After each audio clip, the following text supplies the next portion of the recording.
Now, thousands of Israelis have been paying their respects to their former Prime Minister Ariel Sharon, filing past his coffin as his body lay in state at the country's Parliament building in Jerusalem. Cabinet members held a minute's silence in his honour, describing him as the representative of a generation of Jewish warriors. Sharon will be given a state funeral tomorrow at his home in the Negev desert, as Fasma Manji reports.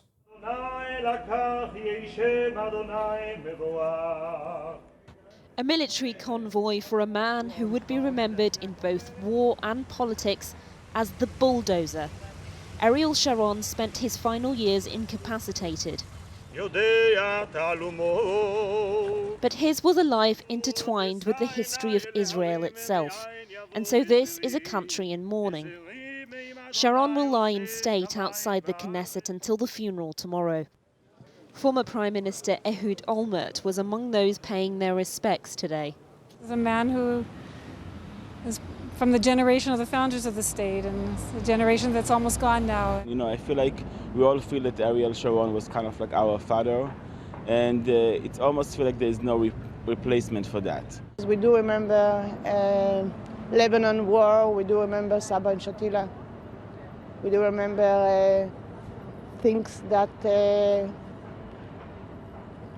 it's not good for us to remember. This is what's difficult to remember. Sharon oversaw the invasion of Lebanon in 1982. It led to a massacre of the innocents at the Sabra and Shatila Palestinian refugee camps. A year later, an Israeli government commission found Sharon bore personal responsibility. And those who saw it had a very different reaction to his death. We didn't wish him to die in such a way.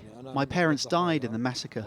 I wish he would be killed by the hand of a Palestinian child or woman, because when he entered Sabra and Shatila, he killed children and women. For many Palestinians, it's a death to celebrate. There was dancing at the refugee camp in Ain el-Hilwa, and a chant, "Death to Israel." For Palestinians, Sharon was a war criminal, and his death after long-suffering illness is a sign he was being punished. 8 years. God was torturing him. That butcher, we couldn't defeat him. God did.